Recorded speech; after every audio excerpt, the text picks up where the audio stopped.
तो ये आप सोच रहे होंगे कितना पानी कहाँ से आ गया। तो ये आप देखिए, ये इस बंदे ने पाइप से सारी रात पानी चला के ये प्लाट भर दिया।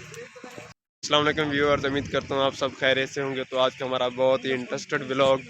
तो आज मैं आपको यूनिवर्सिटी में पानी दिखाऊंगा। पता नहीं इतना पानी कहाँ से आ गया है। तो इधर मार वसीम व्लॉगर साहब खड़े हैं, तो हमें इससे पूछते हैं यार इतना पानी बताएं कहाँ से आ गया है। अस्सलाम वालेकुम व्यूअर्स, मैं हूं वसीम और आप देख रहे हैं यूट्यूब चैनल उस्मान वॉइस। अगर आपको हमारी वीडियोस अच्छी लगती हैं तो हमारे चैनल को लाइक करें, सब्सक्राइब करें और वीडियो को ज़रूर शेयर किया करें। ये भाई बहुत मेहनत करते हैं, इसको बहुत ज़्यादा यार सपोर्ट किया करें। और ये भी बता दें कि इतना पानी कहाँ से आ गया है। ये मच्छी पंप बना रहे हैं क्या कर यार रहे जब हैं। ये फिश फॉर्म जो यार ना, हम जब कल गए थे तो यहाँ पे पानी बिल्कुल नहीं थे, जब आज आए तो यहाँ पे सारा पानी पानी हो गया है। आज क्यों रमज़ान है, गाना मैं नहीं गाता, अब मुझे रोज़ है, नहीं, ये ये गाएगा।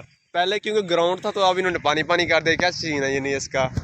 यार मुझे तो लगता है ये ना क्रिकेट ग्राउंड था, क्रिकेट ग्राउंड को ना इन्होंने चेंज किया है, फिश फार्म में चेंज कर दिया है। अब देखते हैं आगे क्या बनता है। तो असद भाई आप इसके बारे में क्या कहना चाहेंगे। वो डर गई, वो डर गई।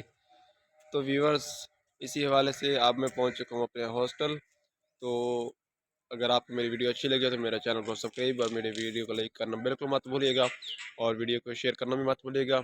उम्मीद है आप मेरे वीडियो को सपोर्ट करेंगे। तो इसी के साथ हम आज का ब्लॉग एंड करते हैं। बहुत बहुत शुक्रिया। अल्लाह हाफिज़, मिलते हैं नेक्स्ट ब्लॉग में।